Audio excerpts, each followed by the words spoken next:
was a biophysics sound engineer. Also, all that kind of job. No,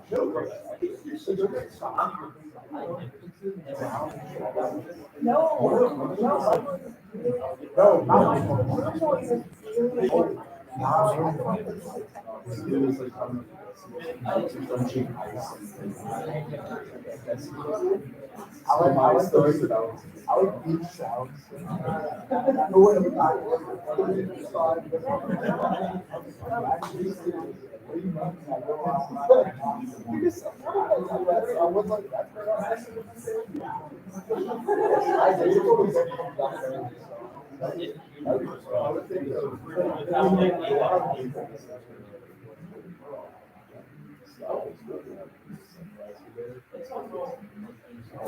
That guy's not he grew up. He's like master. Yeah, that guy. He's always like. I think it was like. Yeah, I think that practice was passed down. Good evening, everybody.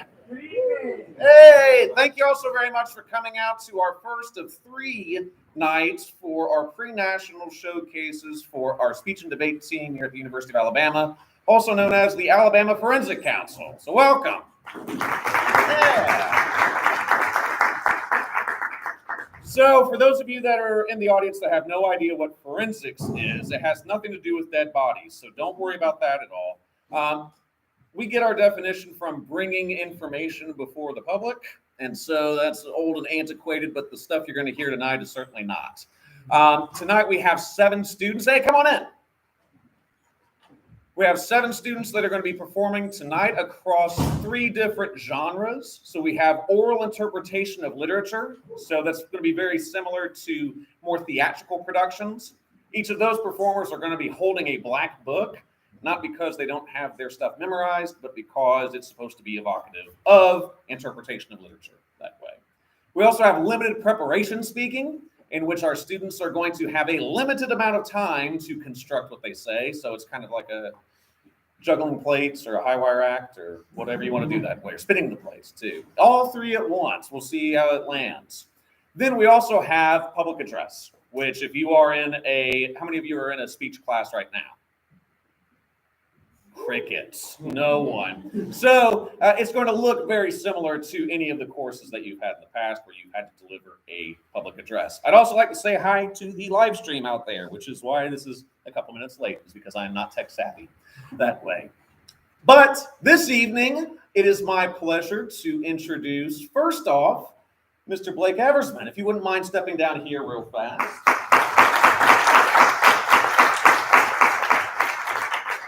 So I'm going to kick Blake out of here in just a second. The reason is, so he is going to be performing an extemporaneous speech for us. So in this blank envelope, except for University of Alabama there, is his prompt. So Blake will be provided with this envelope here in just a second. And what he will do is he will then go outside. He will have 30 minutes to come up with a 7-minute speech, awful nice and pretty.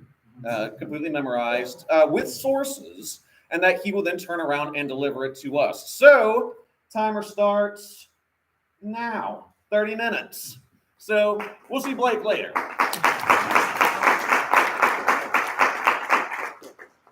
In the meantime, though, we're going to sit quietly and wait. No, I'm just kidding. We're going to invite up Maggie Leach. If you wouldn't mind coming down.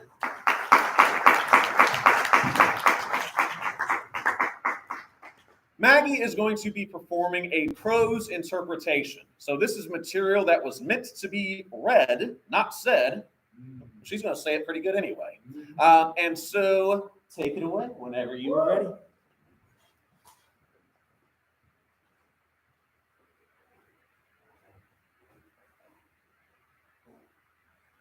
Again, she found herself spending her precious writing time pacing the kitchen, making no progress at all. Why was she holding a can opener? That could be something. a trusty little can opener. He wanted to open big things, bigger things. Lord, time to sit down and actually write something. But where was Derek, though? He had promised to stay in the yard.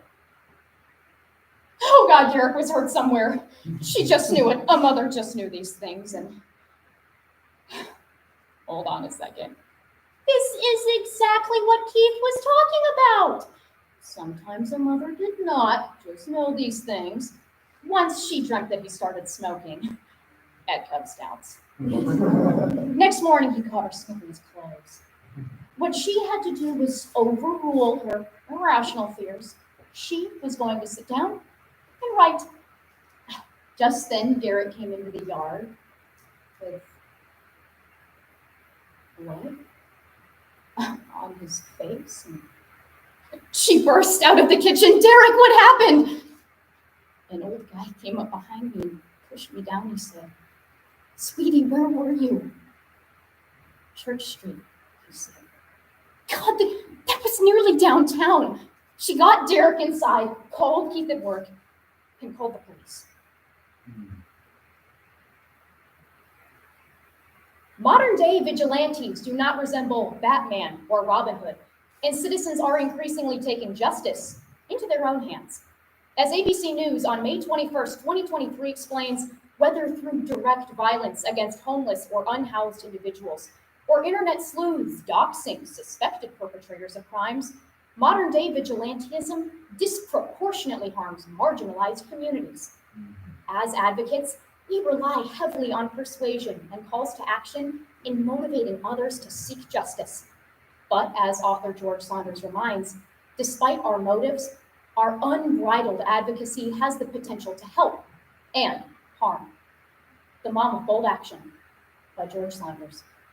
The police found him wandering back and forth Church Street, and the guy was old. All right, old hippie, long hair, sandals, missing tooth.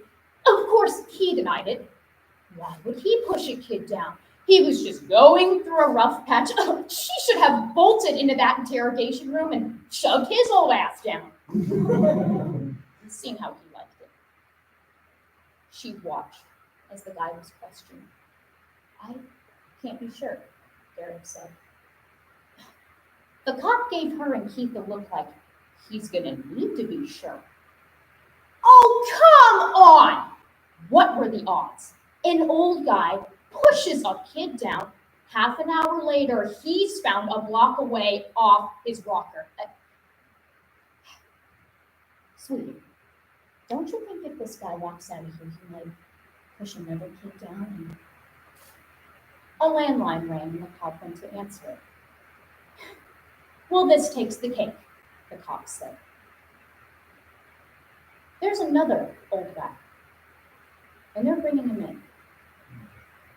The second old guy was nearly identical to the first one. Old hippie, long hair, sandals, missing tooth, different tooth, but still, Derek looked like he was about to cry. I honestly don't know, Derek said. So she shut it down. And that was that. The two old freaks were free to go. At least we didn't put the wrong one in jail, Derek said. Well, yes. And no, she felt, one of them had actually stepped up, pushed Derek down, and sandal flapped away, all pleased with himself. And who was suffering? Her little dog. After dinner, she started writing. Justice, she called it. Goodbye, can openers with big dreams. This was real. It didn't sound like her, and yet it was her. And in the morning, she came down to find Keith reading her essay. Like, really reading it. Usually, he'd read her work with this pained look on his face, and afterward, he'd just say it went over his head, but his face was red, and his light was bouncing under the table, and Keith yelled that he was going for a run. Keith hadn't gone running in years. It was as if reading her essay made him want to be as good at something as she was writing. Not to brag, but that's what good writing did. She was an essayist. Her phone rang and she went to answer it. The cops found the second guy breaking into a car downtown, and he confessed to pushing Derek down, and all of a sudden Keith galloped onto the porch, and he didn't go for a run. He said he'd seen one of the guys and given him one in the knee with Derek's bat. and he planned to take down both guys, and it was just like her essay. And all of a sudden, Keith collapsed onto the couch and started beating his fists into the side. And which guy did you hit? The first one, he said. She told him about the confession. Keith kneecapped the wrong guy, and over on the desk was her essay, sitting there, all proud of itself, and she started reading it, and so bad, so harsh. It made no sense. She was a good writer, but when you really broke it down and saw what it was actually saying, God, the hours of her life she had spent trying to be good. Walking through the mall, trying to offer a little positive vibe to everyone she passed. Sometimes she refolded Derek's shirts 2-3 times to see which way he'd find it easiest to unfold. It mattered, didn't it? When a shirt unfolded nicely, didn't that maybe give a kid a little extra boost of confidence? How many shirts did you have to thoughtfully refold? And how many hours did you have to spend in the grocery store trying to figure out which juice had the least high fructose corn syrup? And how many frazzled young girls with babies did you have to let pass you at the post office? And how many nice familial meals did you have to put together while a story idea sat dying in your mind to offset the case of some toddling, hapless old 9 stupid pages?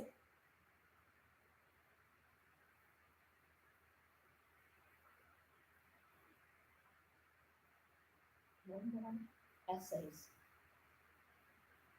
More. A week passed. Another week. A month. Then, just before Christmas, she found herself downtown, and over on the sidewalk was the guy. She couldn't tell which one those two were pretty much identical, and that was quite a limp he somehow got. 9 stupid pages. In a way, they were lucky that Derek's face would heal the scratches were light. Everything could go back to normal. And it did.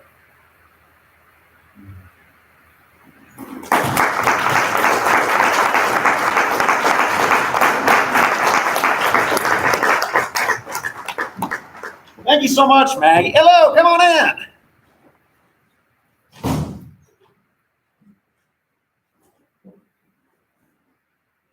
So this evening is the first of our pre-national showcases, but what you don't know is that I've already lied to you. We've already done a national tournament just this past weekend, and I'm very happy to report our students were national champions. So congratulations to our team. We have 4 national tournaments that we're competing at this year. For those that aren't familiar with forensics, you might say, but hey, there's only one national football championship. Yeah, well, speech is different. We got more of those. And the idea for us is we're going to do our best to win all that way. So that's a little bit more. Yay, fantastic. That's a little bit more about the team, but you don't want to listen to me. You want to listen to them. So next up, we're going to have a persuasive speech by Samantha Simmons.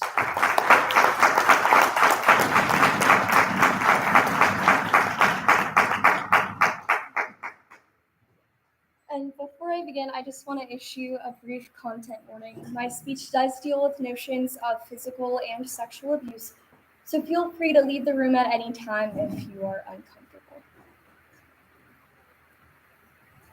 Roberto Blanco Gonzalez began to feel sick this past April. Like the majority of those surrounding him, his skin was hot to the touch. He lost his sense of taste, was terrified and alone in a country completely foreign to him. It was all but guaranteed he contracted COVID-19 from his fellow detainees. And if his fears were correct, he would soon be thrown into solitary confinement without any hope of medical aid. The Intercept on July 23, 2020 explains, at the time of this crisis, Roberto was staying at Stewart County Detention Center, or SDC, a privately owned ICE detention facility in Georgia, owned by CoreCivic. The Seattle Journal for Social Justice in January of 2024 found private detention centers focus more on generating profit than on the safety and security of the inmates they house. Detention Watch Network on April 7, 2023 furthers. Over 200 detainees have died due to the abuse they have faced over the course of the last 20 years. Though SDC is one of many ICE facilities, they're known as the deadliest. Considering the Department of Homeland Security on July 7, 2023 furthers, SDC hosts over 1,000 detainees daily, all of whom face physical, mental, and sexual abuse. It's imperative we dissect SDC's ability to put profit over people by examining the problems, causes, and tangible solutions we can implement to save future lives of SDC and ICE detainees. Roberto was right to fear for his life in SDC. In fact, when he pleaded to guards for medical aid, they told him he should return to his cell or go die sick with the others in solitary confinement. Let's look at two main problems surrounding SDC: physical and sexual abuse. First, an expose from the Detention Watch Network back in 2012 found guards have been known to verbally abuse detainees since SDC's opening in 2006.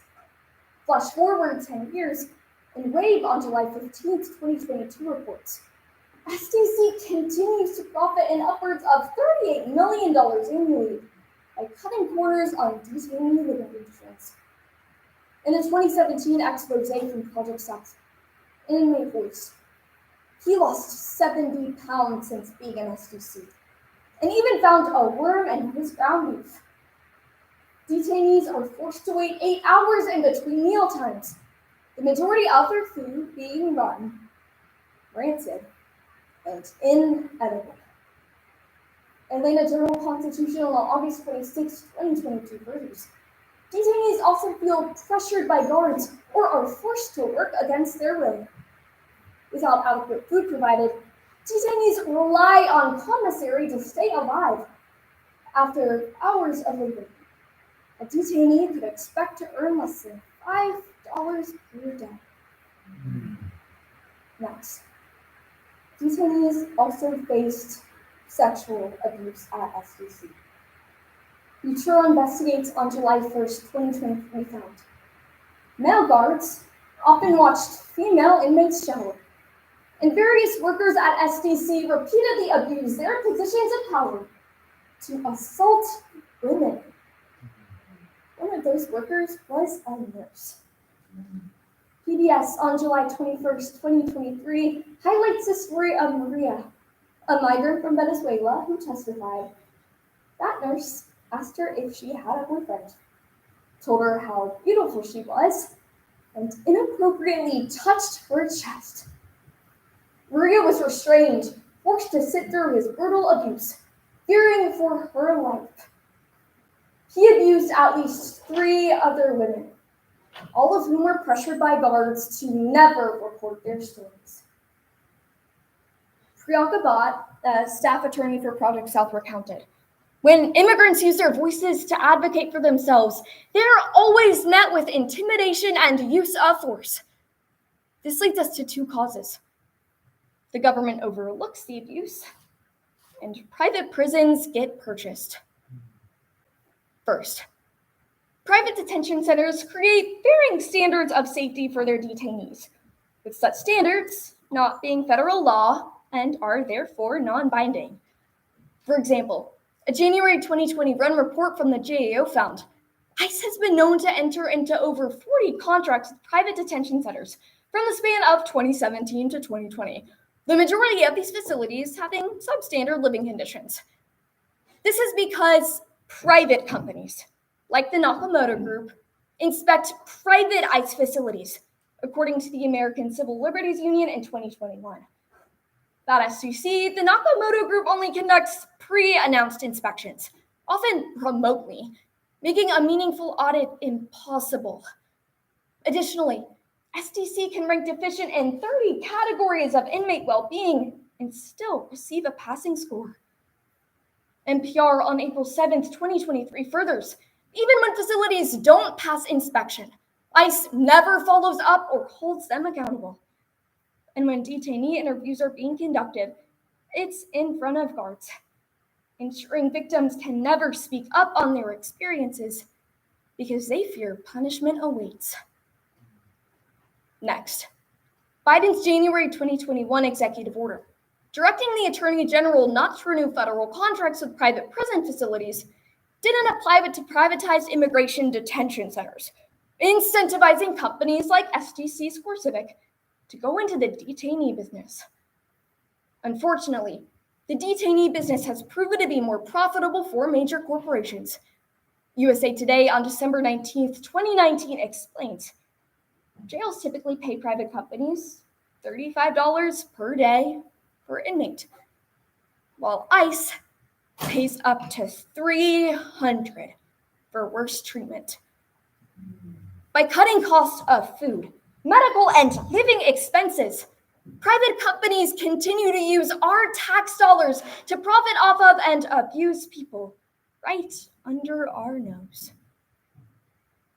The obvious solution to privatize ICE detention centers is to defund ICE. But this speech cannot adequately address the racism, fear tactics, and power structures foundational to ICE itself. However, we can save those trapped inside Seward County Detention Center now by lobbying for transparency and demanding its termination. First, SDC is backed by institutions which must be reformed. The Brennan Center for Justice on December 19th, 2019 found private companies have spent over $900 million in federal elections. USA Today on August 7th, 2023 found, as a presidential candidate, Joe Biden vowed to end for-profit immigration detention centers. While he still hasn't kept his promise, we can invest in organizations amplifying the issue during this election cycle. The ACLU is actively presenting a coalition letter to the Biden administration, urging for a more equitable immigration process. You can lobby for the passage of the Disclose Act of 2018, which enforces campaign cash transparency, or donate directly to the ACLU. We must hold our administrations accountable for a more equitable immigration process. Finally, lobby for the termination of Stewart County Detention Center. While taking steps towards termination, I should restore contact visits with family members and attorneys, remedy food and hygiene conditions within the facility, cut off abusive employees, and release detainees.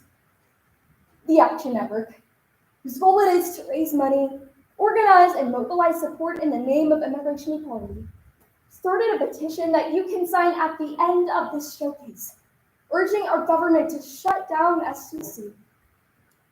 They argue, while the end goal is to defund ICE, we must immediately shut down Stewart County Detention Center to save the lives of those still inhabiting there. As residents of the U.S., we are obligated to share the stories of those like Roberto and Maria, who were silenced by their circumstance. Before Roberto could press charges or even receive medical care for the abuse he faced, devastatingly, ICE deported him. After looking at the problems, causes, and tangible solutions to privatized detention centers, we must now take action to ensure that stories like Roberto's and hundreds of others are never repeated.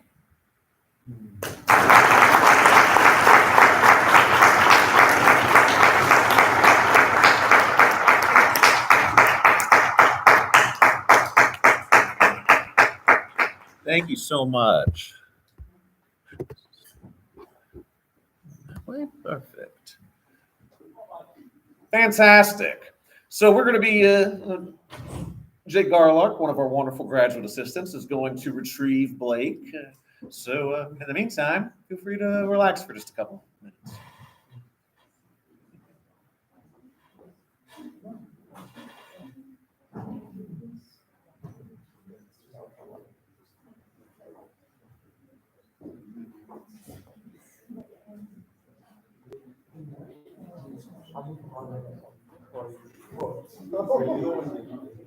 No, we're taking a vote. Okay.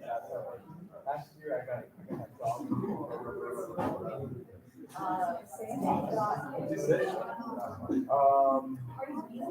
You have to explore the dog in all of us. The dog in each and every one of us. I'm pretty sure I said it's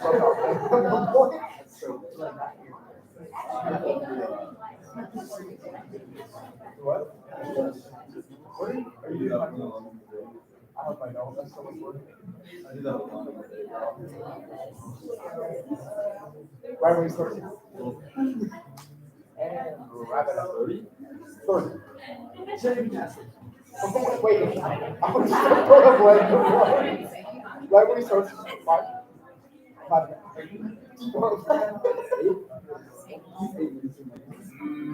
17.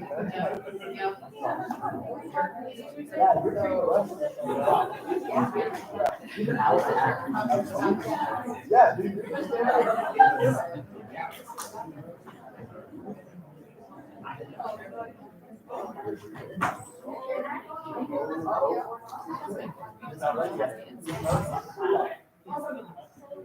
Oh, Jeff, I'm sure you would. He's just a quirky little guy. Yeah,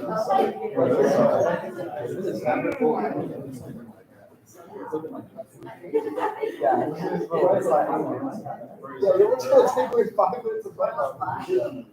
That's like a whole nother week. I'm sorry. I saw what about 1 minute. That's the 36 minutes about it. And like 10 minutes of us just sitting down. We're supposed to be states. The very first one that established I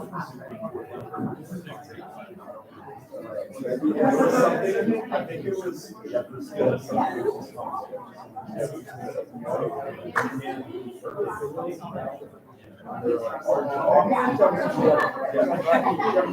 it's like literally our song.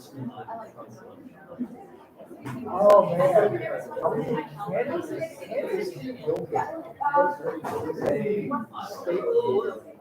That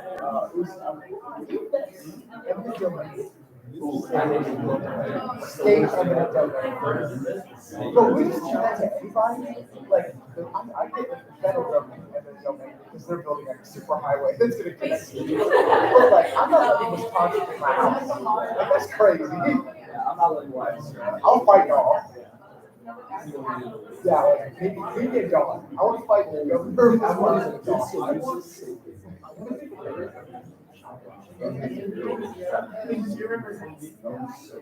but the government doesn't use stuff for anything. So yeah, the government is more people. They wouldn't be called that. Yeah.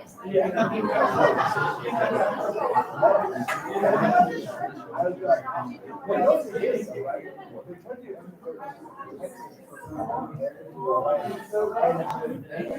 They try to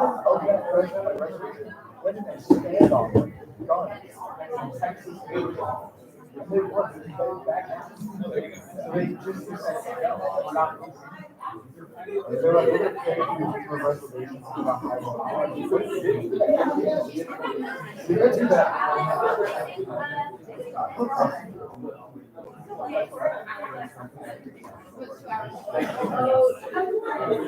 Oh, yeah.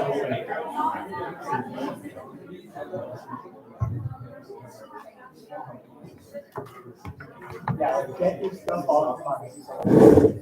I heard something that the National Guard is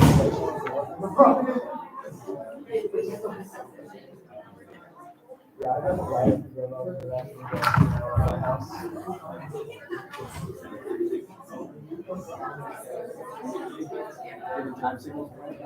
No. I'm just sitting up here so that when people go off screen, I can rotate the camera.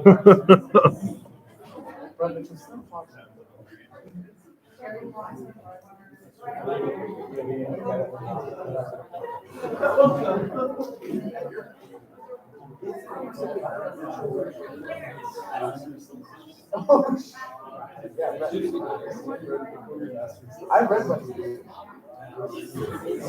It's online, but it's very online.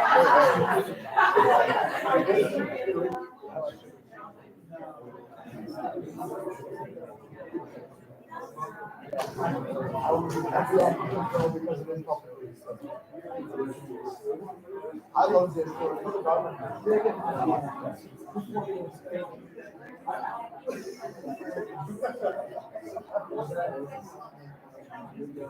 I'm going to get a lot by the rocks.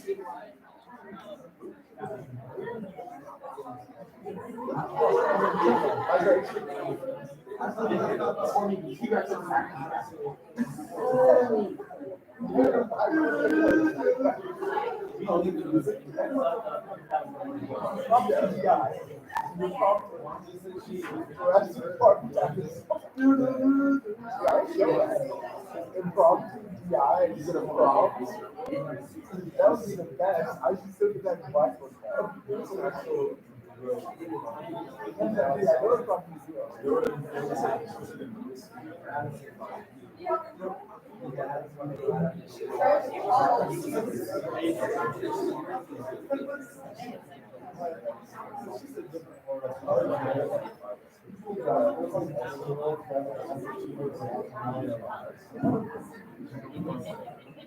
Yeah, I don't know where it is. I'm just taking my where is it?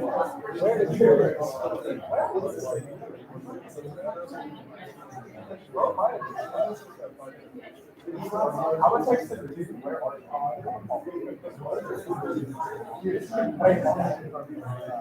Right?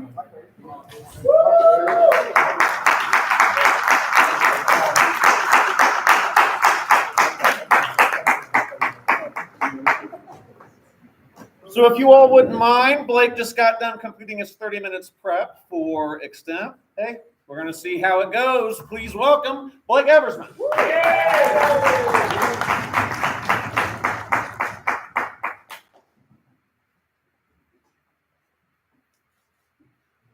I'm sure everyone here has their own favorite musical. Well, I'm not going to sit here and say that my favorite musical is Hamilton. I think the lessons taught from it definitely impact how Americans have ended up analyzing modern-day finances. After all, it was Hamilton who created the banking system and several other things, but mainly the banking system. He revolutionized what it meant to be a financer in America and led the banks to what they are today.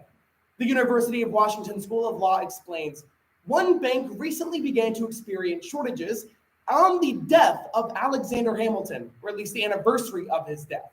On March 24th, 2022, The Guardian explains that the Silicon Valley Bank ended up going down after nearly 40 decades of running. This happened over a 2-day period in March, in which millions of depositors went forward and withdrew all of their money from their accounts. Now, this drained the bank of everything they had. As the Business Insider on January 1st, 2024 furthers, the bank simply was not able to run without the cash given to them by their depositors, and having everything drawn out at once at the exact same time pushed it to its final leg, and thus it was closed to shut down.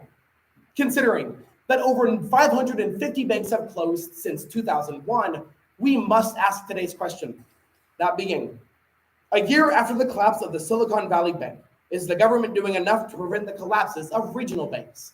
The answer is no, because the federal government is unwilling to allow these banks to operate as banks. We can see this through 3 key points of analysis. First, how they're unwilling to let the banks have control over assets. Second, how they're simply unable to modify deposit payoffs. And finally, how the federal government is more interested in protecting bank executives.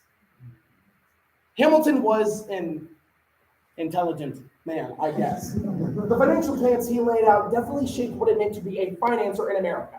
However, unfortunately for him, his plans are kind of dogwater, giving us our first reason as to how the federal government simply isn't allowing regional banks to act as banks, by not letting them control the assets they are given. The Business Insider on March 23rd, 2023 explains that whenever banks end up giving you a loan, you can offer something up as collateral. Basically, if you were to go buy a new car, house, boat, or even drum set, the bank would own that boat, car, house, or drum set, meaning that if you refused to pay off the loan or were unable to, they would end up taking it away from you. Now, the banks have been able to do this since they were created. It is until 2023 when the Federal Department Insurance Corporation decided to step in and do something. The University of Arizona School of Law on January 2nd, 2024 highlights this, explaining that the Federal Department Insurance Corporation came in, threw everything aside and said, "We own everything your depositors now own." Now, this has never been done before. And the Silicon Valley Bank, which is what the assets were taken from, simply had no way to respond to this. And therefore, the depositors who had these things taken from them were unable to get them back. But not letting the banks control the assets that were given to them as collateral, by definition, they are unable to act as banks, giving us our first reason as to how the federal government doesn't let these banks operate as banks. Dave Ramsey's masterclass taught me a lot in finance. I hate credit cards. Now, that's not the only lesson I learned, but there are numerous lessons that can be learned from examining Silicon Valley Bank, giving us our second reason as to how the federal government isn't allowing regional banks to operate as banks. It's not allowing them to change and modify the deposit payoff. Now, to break it down really simple, Investopedia on January 1st, 2024 explains the deposit payoff is basically a resolution in which if the bank were to fail, how much money the federal government would give them to try and stand back up. Now, this hasn't been the same throughout their entire lives, but essentially the message has remained the same.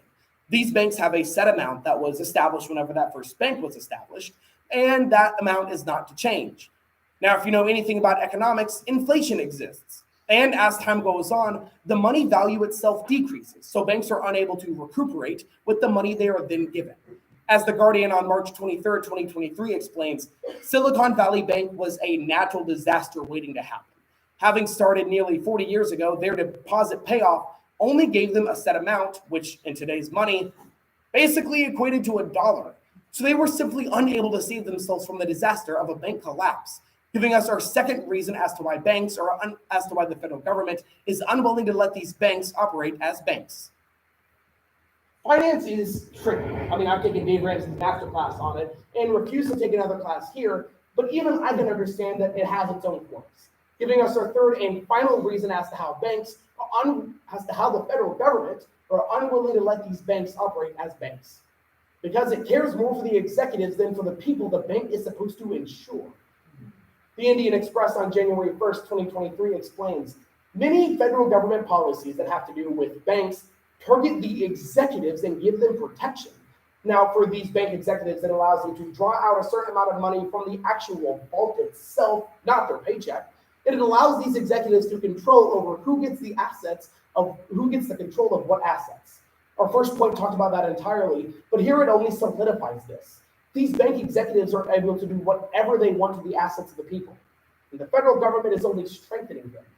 As The Hill on March 23rd, 2023 explains, a policy that had passed through the California State Senate in 2019 allowed the owner of Silicon Valley Bank to do whatever he wanted with the assets. And of course, he moved them completely, leading to the inevitable collapse of his own bank, giving us our third and final reason as to how the federal government isn't allowing these banks to operate as banks. In retrospect, upon returning to today's question, that being, A year after the collapse of Silicon Valley Bank, is the government doing enough to prevent the collapses of regional banks? The answer is no, because the federal government is unwilling to allow these banks to operate as banks. We saw this through 3 reasons. First, how it doesn't allow them to control their assets. Second, how it doesn't allow them to modify their deposit payoffs. And finally, how it protects the executives rather than the actual people. So while Hamilton may not have been the best Broadway musical to come out of Broadway and Lin-Manuel Miranda's hands, it definitely taught a lot of people about the finance systems and simply gave them an introduction to a much more important issue. 7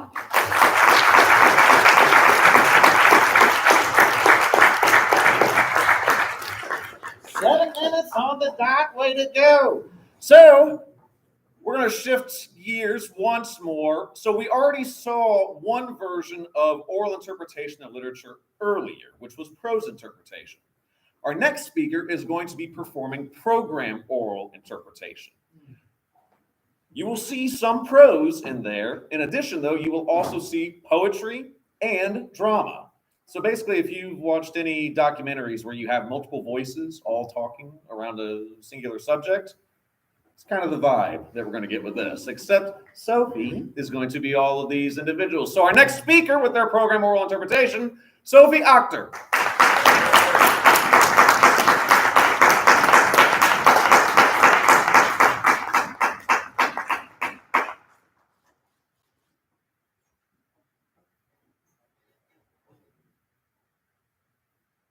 We point out the stars that make Orion as we take out the trash. The rolling container's a song of suburban thunder. It's almost romantic as we adjust the waxy blue recycling bin, and you say, man, we really should learn some new constellations. Category 2, winds reaching 96 to 110 miles an hour. Disaster is a language we all hear but are afraid to speak. The home sent back into folklore, the mother who becomes a song, the nation who becomes a list of numbers. When people ask me why I moved back to the South after years of living in the West, the East, and the Midwest, I simply say this. I moved back because I love the beauty of the place and I love the people. But this is a toothless answer. I want to move to the South when I'm old because being gay in homophobe territory is worth it for ice sweet tea, cicadas, and rocking chairs. Dear future disaster survivor, this is the story of what happened after my town was struck by a massive tornado. And everything stopped being the way it was before. I'm writing this letter to let you know that what you will feel is something others have felt before you, and still others will feel in the future.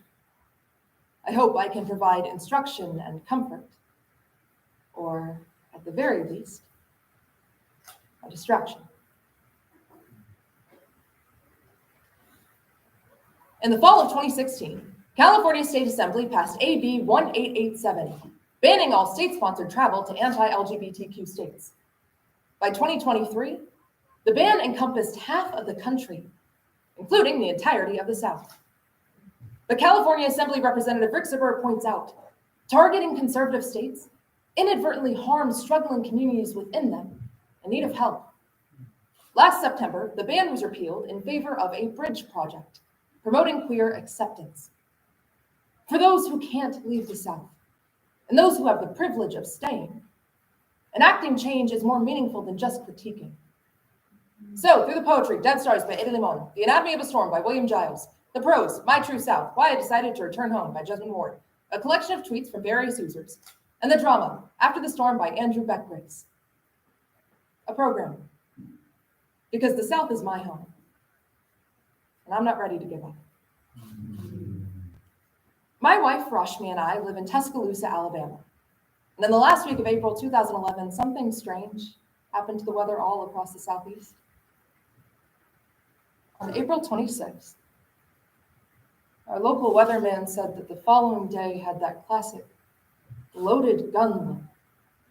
The USA needs to be carved up like a pie. An actual functional country in California and Alabama.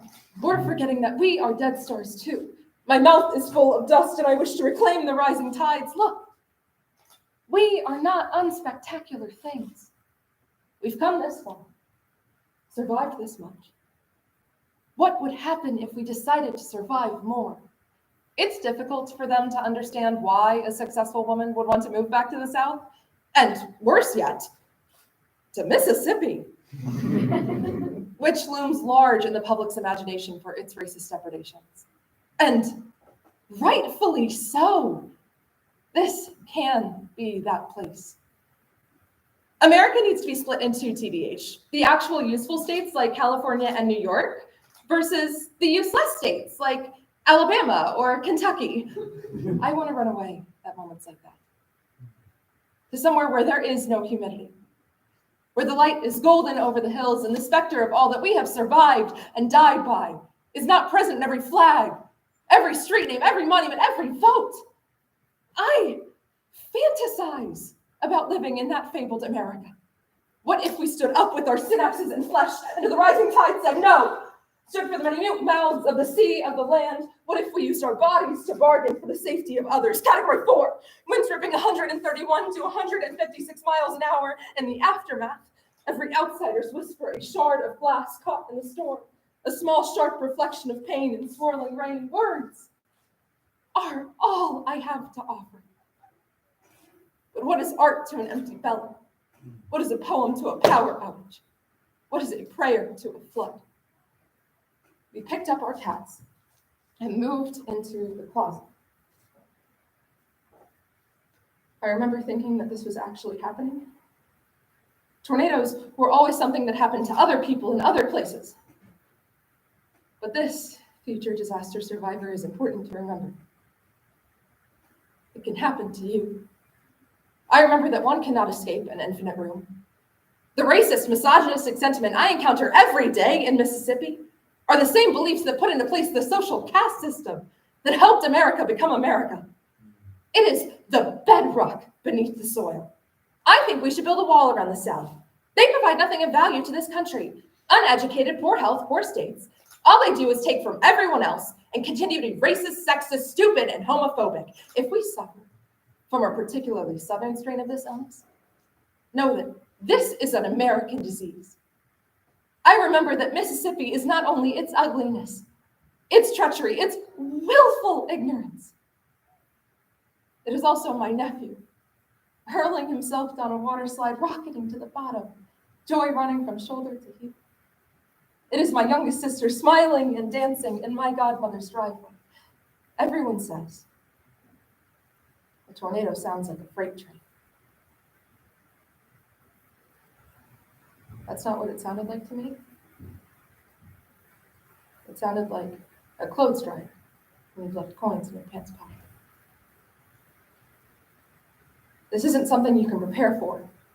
You can have your disaster plan and build your shelter, but you can't practice being a victim until it happens. Category 5, winds ripping 157 miles an hour. The quiet moves faster than the wind, so the ocean breaking from this flesh will not be the storm's sun, will not be the averted eyes, the quiet half-hearted shrug, the soft-washed skin of indifference. Disaster is a language we all hear but are afraid to speak.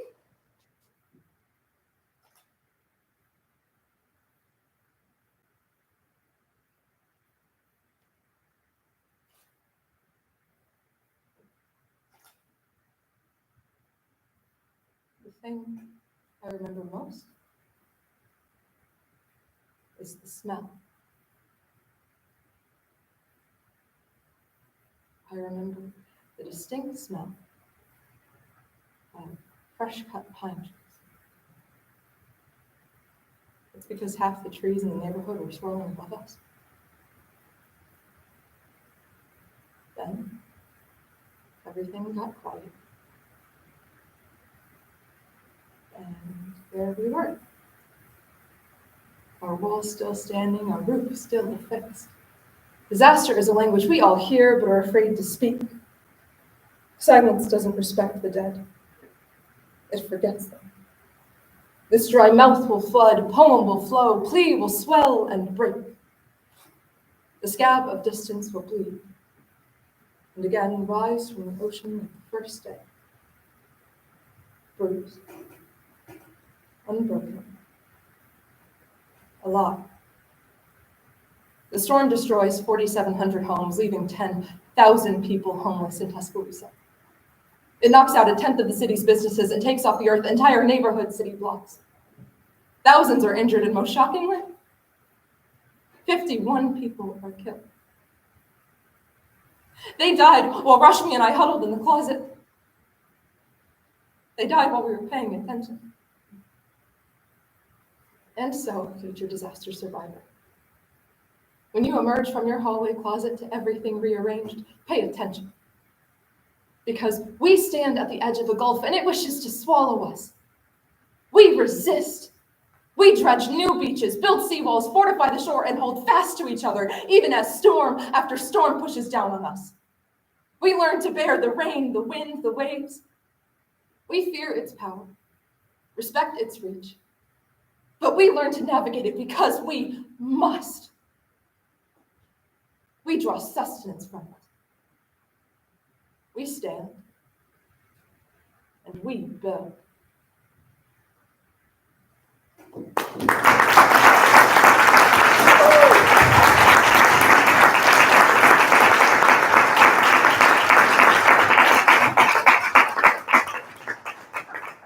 Thank you so much, Sophie. We're going to pivot back over to public address. So our next event is going to be, feel free to, he has to set up a little bit. Our next event is going to be communication analysis. So let me get out of Garrett's way so he can set up his visual aids to help you all see this stuff. What he is going to be doing is taking a communication artifact, so something that is communicating a message, and then he is going to analyze it through an academic lens. It's going to be much more entertaining than I just built it up to be.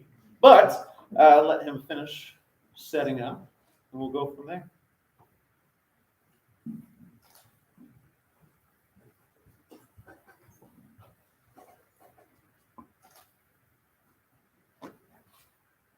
Let's welcome Garrett Reynolds.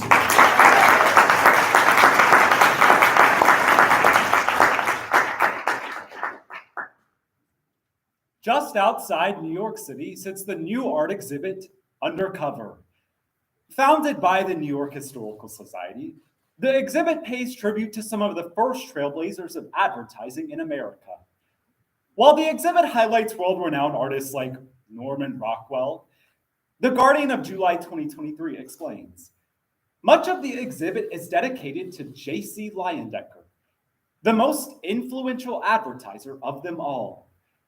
The Observer of June 2023 reveals, for the 1940s, Leyendecker created the gold standard of the American man. Handsome, well-groomed, and always dapper. While his illustrations were used to sell items like Gillette razors and Ivory soap, the Observer furthers, there was one thing these big name brands didn't know. The illustrations were modeled after Charles Beach, Leyendecker's gay lover. His advertisements were subtly homoerotic, something only queer people could pick up on. Considering The Guardian argues, brands like Calvin Klein and Abercrombie & Fitch still model their illustrations after Leyendecker's work. We must ask, how did J.C. Leyendecker utilize queer-coded communication to place the ideal American man as gay? To answer, let's turn to Tracy McCormick's 2009 research, a queer analysis of a discursive construction of a gay identity in Gael, a language of kinks and queens. This model is necessary for our analysis because it explores how queer South Africans created a queer-specific language to subtly reveal their sexuality in times of oppression. Let's examine McCormick's model, apply it to Leyendecker's work, before drawing implications. Behind the art, President Roosevelt claimed, a superb example of the common American man. A man that was queer. McCormick studied the queer South African language Gael. Gael was a form of queer-coded communication that only queer South Africans can understand. McCormick offers 3 ways queer-coded communication like Gael can be used. A secret code, a marker of identity, and camp. First, a secret code. McCormick reveals, queer-coded communication can be used to protect queer people from dangerous outgroups. Gale was a collection of words that only self-identifying queer people could understand. Using words like box biter and cha-cha palace would hide their identity from other people. Since the secret code was something only queer people could understand, queer South Africans were able to fly under the radar of an oppressive regime. Second, a marker of identity. McCormick details, queer-coded communication signals membership and identity within an in-group. Queer South Africans wanted a way to reveal their sexuality to other queer people. McCormick puts it simply, Gale was kind of like an invisible linguistic tattoo. It was a way for gay people to say unequivocally, they are gay. By having Gale as a marker of identity, queer South Africans were able to show their sexuality to other queer people, and queer people only. Third, camp. McCormick explains, in South Africa, camp was used as a humorous coping mechanism for oppressed queer people. Queer men would often imitate femininity by using terms like snot-nosed queen to describe pretentious gay men, becoming more accepting of themselves. In the South African queer community, camp was used as a tool of humor to create coherence and solidarity of a minority group. Now that we have a better understanding of McCormick's motto, we can apply these tenets to Leyendeckers' advertisements. First, Leyendeckers' advertisements would often take place in settings straight people just wouldn't understand. Take, for example, one of Leyendeckers' Ivory soap advertisements. This particular ad takes place in a group shower setting. To the average viewer, it was just a post-workout shower. But for queer men, it was a setting notorious for gay cruising. Countless Leyendecker advertisements were set in secret queer-coded settings that the outside group wouldn't catch on to. By having his art set in places only queer men would understand, Leyendecker secretly coded his ads as queer, all with an oppressive society looking on. Next, Leyendecker's advertisements would contain markers of identity for sexuality. The Advocate of November 2021 explains, Leyendecker would try to communicate sexuality within a gay-only audience. Leyendecker's marker of identity was used in advertisements such as his arrow-collared shirt ad. The aforementioned Guardian explains, through advertisements like these, Leyendecker would showcase the suggestive side stare between men. Queerty of May 2023 notes, in gay cruising settings, queer men would often lock eyes through side stares, suggesting they were open to sex. By employing the side stare in his ads, Leyendecker revealed to only queer men. These men were very gay. Finally, Leyendecker would use camp-style communication.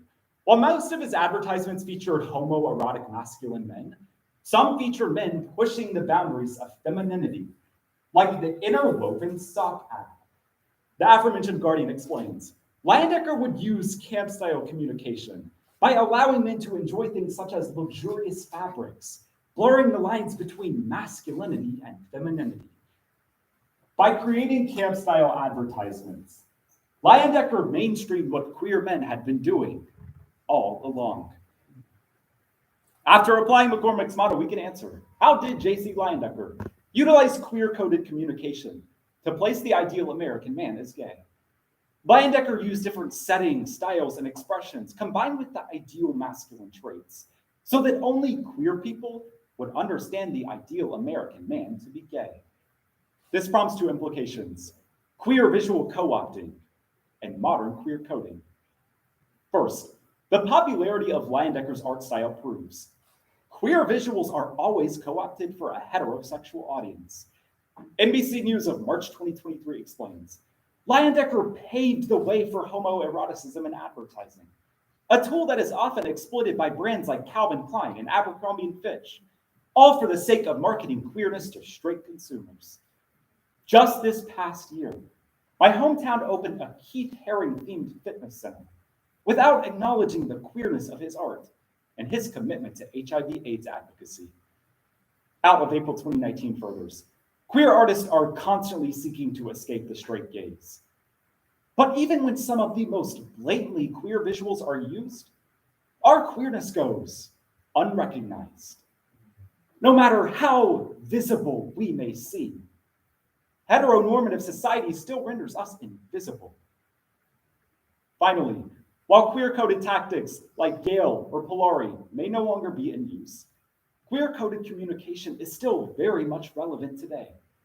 Amidst a record number of anti-LGBTQ bills, like the Don't Say Gay bill, new ways for queer people to discuss their sexuality may be necessary for survival.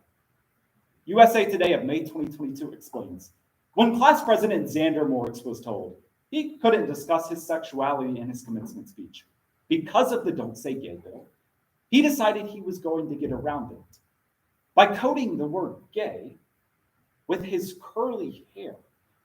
Essentially, Moritz spoke in euphemisms, so only people who knew him would understand. While queer-coded tactics like Gale and Leyendeckers' art may prove outdated, a rise in anti-LGBTQ rhetoric proves subtlety is still how we survive. Before Leyendecker died, he told his partner to burn all of his work, yet his legacy still lives on today. After examining McCormick's model, applying it to Leyendecker's art before drawing implications, it's clear. Queer people will always find ways to speak our truth, coded or not.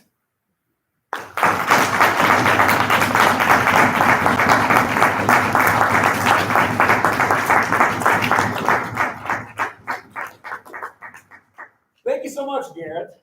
So now we're going back to Interp land, but this time we get partners. So you're going to see two performers for the price of one. Next up, we'll have duo interpretation. It's going to, for this particular performance, it's going to follow more of a program aspect like Sophie's. But I'm very happy to welcome Carrington Mills and Brooklyn Woods.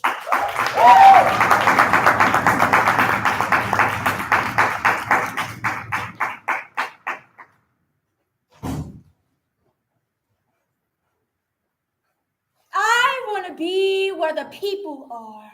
When they tell the black girl she can't play mermaid, I want to see them dancing. ask them what their people know about holding their breath underwater, Up where they walk, up where they run, about giving their bodies to the current, up where they stay all day in the sun. about all the things that float. Poor child. Poor, sweet child. Who are you? Oh, you must not remember me. I'm your Auntie Ursula. The Sea Witch. So what? The Sea Witch. What has your father told you about me? That as a young child growing up within sight and walking distance of the sea, I was gripped with the intrigue of mermaids. I was introduced to one version of a mermaid by Hans Christian Andersen, whose tale of a magical girl creature was thrilling. Wandering free. Wish I could be.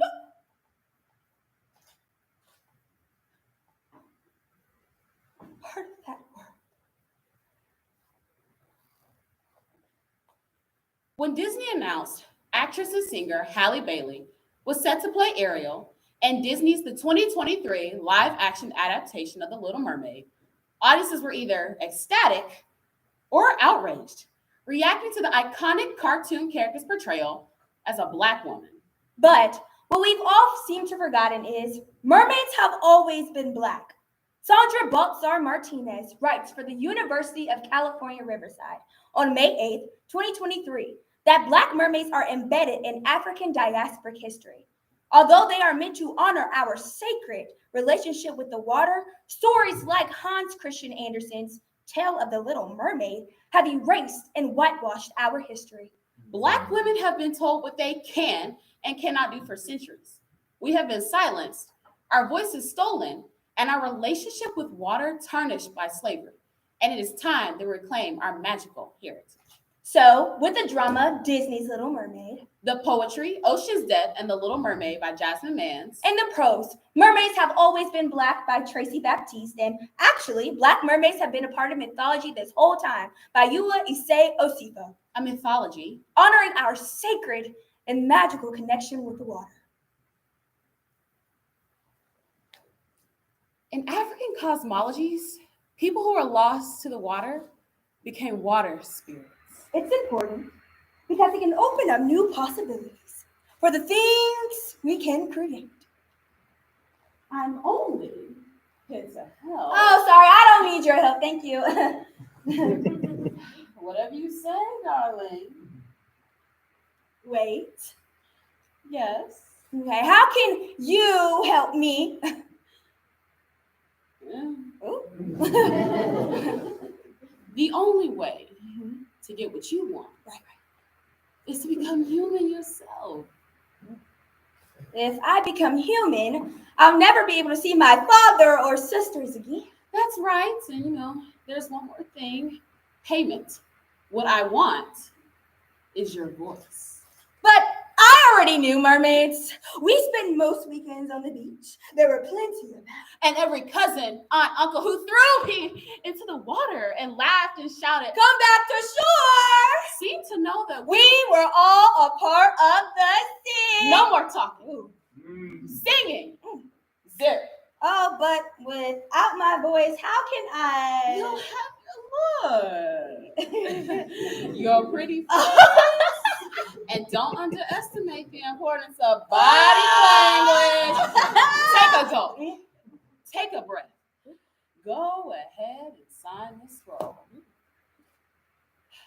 This poor, unfortunate soul. Now sing. Keep singing. Ask them about the girls who lost their mothers. And their mothers' tongues under the sea. About the danger awaiting the stillness. And how there's always something living. And there's always something dying. There are mothers here. Mothers that know grief but have seen it far too often to give it such a name. But I already knew mermaids. I didn't need a Danish fairy tale to tell me that. By the time I came across Andersen's tale, I had already known that mermaids exist. The story started during chattel slavery, when people were being kidnapped from their lands and taken to the Caribbean and the Americas. The mother of the sea came with them because she had already existed as Mami Wata, A deity who promised fertility and prosperity to her devotees. It was an incredibly good work to count on her in person. You're too late. You're too late. Poor little princess. Ursula, stop! We made a deal. I didn't mean to. I didn't know. You see, the contract is legal, binding, and completely unbreakable, even for you, under the sea. Tell the black girl she can't play mermaid. Darling, it's better. Down where it's wetter. Take it from me. Ask them what their people know about holding their breath underwater. Out in the sun, they slave away, Giving their bodies to the current. while we devoted full time to floating Slaving away. under the sea. Black mermaids have always existed. Long before Andersen, Certainly long before Disney. given the way African stories have been taken and twisted, I wonder where Andersen got his idea in the first place. Black mermaid lore is a way to look at the possibilities of a new life. Water without any disruption. The water Belongs to us. I want to be where Don't fight it, my darling. I want to see them dancing. It hurts more to struggle. Up where they walk, up where they run, up where they stay.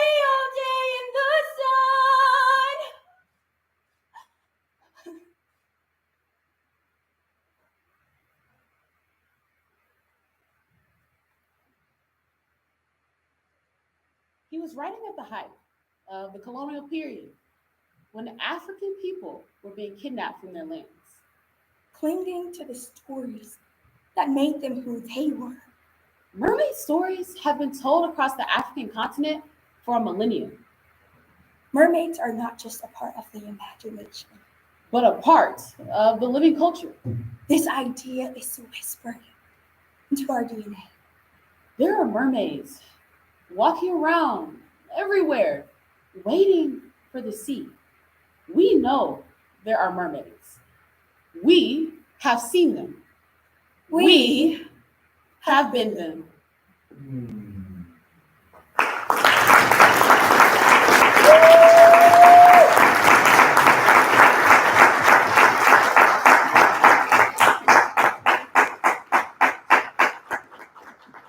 Thank you both so much. We now come to our last speech of the evening, but it's appropriate that he has no idea what he's going to say right now. So our final event is going to be impromptu speaking. Luke is going to have 7 minutes in which to both construct and deliver his speech. So for now, hey Luke, why don't you get out of here? Yes. So I'm kicking him out of here right now. And then I'm going to ask you all to help come up with our prompt.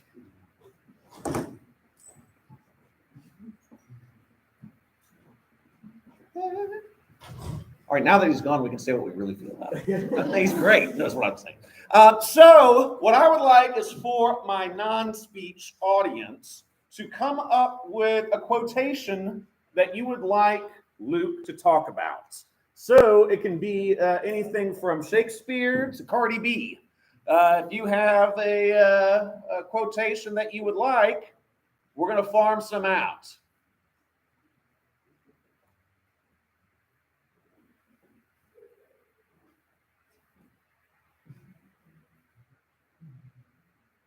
Any options? You look like you got a great idea.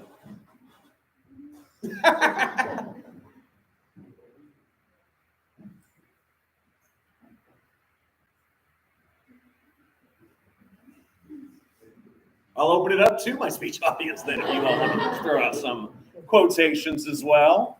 All right, we'll go Maggie here. Who do you think you are? I am. By Peter Weber. Who do you think you are? I am. By Peter Weber. Okay, we've got one here. All right, Alex. In reality, I'm 5'4". Stand on my money. Now I'm 6'6". I'm Lil Uzi Vert. Lil Uzi Vert. Yep. Okay. Can you say it one more time? In reality, I'm 5'4". When I stand on my money, I'm 6'6". Fantastic. Lil Uzi Vert, I appreciate it. What's another one? Do not disturb Drake.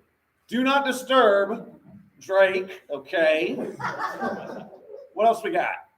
Yeah. By who? Sketch? Okay. That's a two-part. No, that's a good one. That's a good one. All right. Yeah.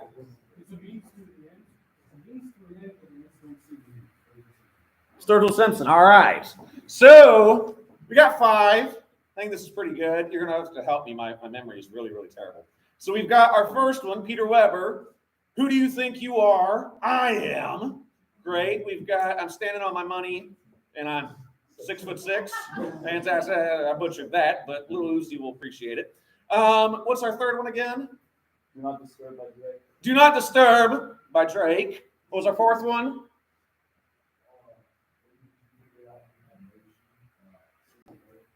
Since birth. Fantastic.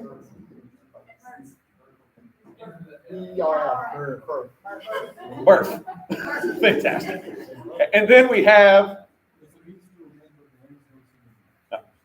Fantastic. All right, so now we're going to do a raise a hand vote here on one of those 5. So our first one, who do you think you are? I am. Peter Weber, how many of you would like to hear that one? You only get one vote, by the way. Boo, we're already done. Fantastic. You're out of there. All right. I'm too tall with my money. Uzi Vert. I love the box. Ah, okay. 1, 2, 3, 4, 5, 6, 7, 8, 9, 10, 11. That one's pretty good. Our third one, do not disturb Drake. My Drake, don't disturb Drake. Even Avelino didn't want to hear it. All right, so then we've got birth. 1, 2, 3, 4, 5, 6, 7. All right. And then we get, what's his name, Sturgill? 1, 2, 3, 4, 5, 6, 7. Womp womp. It looks like it's going to be. Would you mind writing it down? Let him cook. Because I'm going to listen. So that made it work. While you're writing it down, I'll look it up. So excited.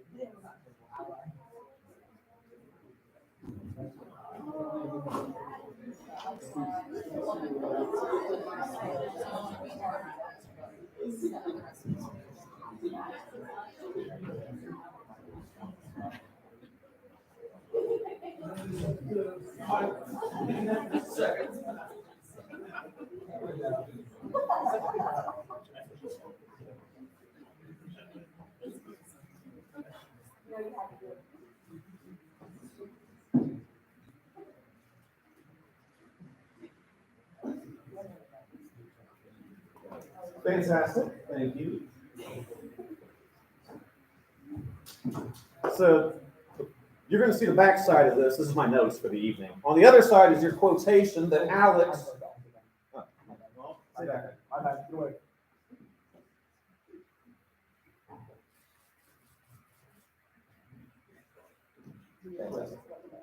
Great. So I'm putting it face down here. I will be giving you your verbal prep time every 30 seconds, and then I'll count you down from 5 minutes left, 4, 3, 2, 1 minute left, 30 seconds, 15. I'll give you the last 5. Next up, we'll have Luke Pollock.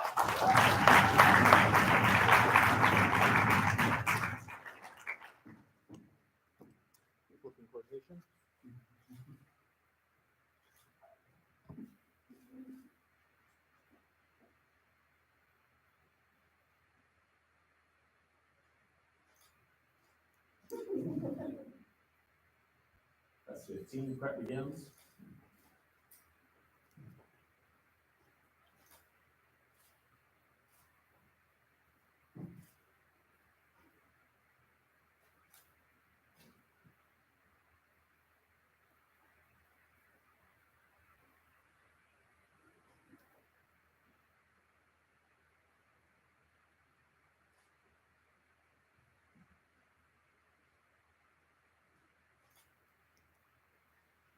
Seconds.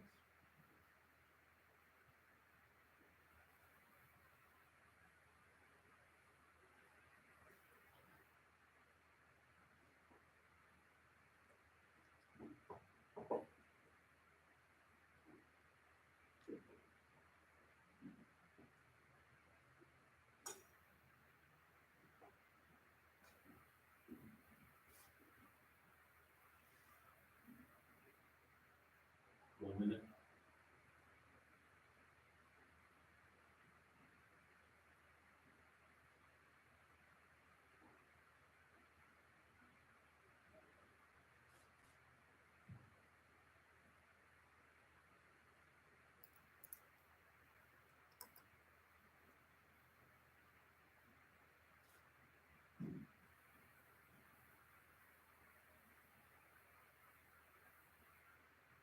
One minute 30.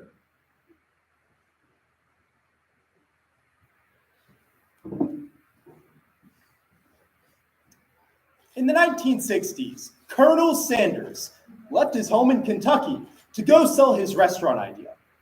1,009 restaurants told him no. But the 1,010th one told him yes. So we have KFC. Colonel Sanders shows us that our work over time can build up and show off something great, but our initial appearance may not reflect that, And so we must trust that our work is paying off to something greater. This brings us to today's quotation by Lil Uzi Vert. In reality, I'm 5'4". Stand on my money. Now I'm 6'6". What Lil Uzi Vert tells us is that our work shows off our true nature. We agree with Lil Uzi Vert and find we must build on our own abilities to show our true nature. We'll see how in two ways. First, how we can't give up where we fall short. And second, how we are more than our appearance. But first, how we can't give up where we fall short. Yes, that's a pun. Often in life, we let our appearance or our first sight of failure make us basically give up. And often that prevents us from our true potential of being the ideal male, 6'6". We'll see how in two examples. First, the flight race, and second, the Pinto. But first, the flight race. The late 1800s to the early 1900s featured a race, the race to create the airplane. The Wright brothers, who we know from history, were the first contestant, and they won. But a lesser-known engineer, Samuel Langley, was in second place. He received a massive pension from the government to try to create an airplane. But as soon as the Wright brothers made it, he just gave up. He didn't try to work with the Wright brothers to make the model better. He saw one area where he fell short and gave up, not realizing his true potential. We also see this through the Ford Pinto. In the 1970s, Ford Motors unveiled the Pinto, a low-cost, efficient vehicle meant for individuals who were just getting into the vehicle market to have something cheap they could afford. The Pinto had a fatal flaw, though. The engine was located not just in the back of the vehicle, but in the very trunk, meaning anytime it got rear-ended, it would blow up. This meant over 1.6 million Pintos got recalled, and the vehicle was discontinued in the year 1980. Obviously, Ford Motor had an opportunity to be one of the first vehicle manufacturers to open up to a low-cost, efficient market. But the first sign of failure, they just gave up. What these two examples teach us, through the flight race and the Pinto, we can't look at our appearance or our first area of falling short, even if that is being 5'4". We have to recognize our true potential. And it's this idea of that potential or work showing off our true nature that brings us to the second idea. We are more than our appearance. We'll see this in two areas. First, Honda, and second, Ron Washington. But first, Honda. Throughout World War II, the Japanese government restricted gasoline access to many citizens, meaning they couldn't drive cars. Soichiro Honda set out to change this. Honda would test each day with kerosene, an alternate type of fuel that was intended to make engines use less gasoline. His early models were a disaster. He would attach it to his bicycle, ride it around town, and people would make fun of him because it looked pretty goofy. But over time, his model paid off. And eventually, after the 1940s, we have the brand known as Honda for low-cost, efficient vehicles, much like what the Pinto couldn't be. We also see this through Ron Washington. Washington has worked in the Major League Baseball for over 53 years, but his career was not spotless. He was once convicted of using cocaine, filed for bankruptcy, and was kicked out of the MLB. But he got his finances back in order, got off cocaine, and was eventually able to return to the MLB, coaching the Atlanta Braves to a 2021 World Series victory, showing us that our first sight of failure, or perhaps what people think of us, is not a result of the work we've been putting in. Through the Honda and Ron Washington, we see how we are more than our appearance. And ultimately, our work and our success, what we've been putting in, what showcases our character, not what other people think about us.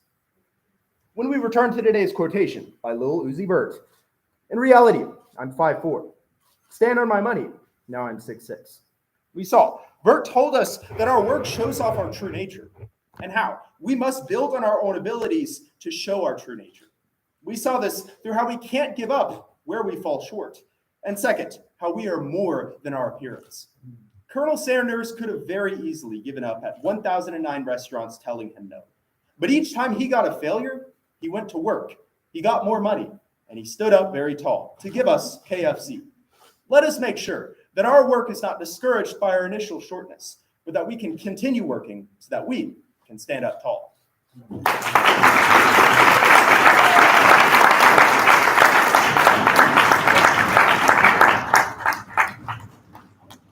so much, Luke. And thank you all very much for coming out this evening. So, like I said earlier, we're going to have 2 more nights of this. Brand new speeches tomorrow night, brand new speeches the night after that. So, hey, if you're not tired of us yet, come on back. That'd be wonderful. We'll fill up this room even more. You all out there too, feel free to come on back as well. Thank you all so very much. Have a great night and roll tide. Roll Tide!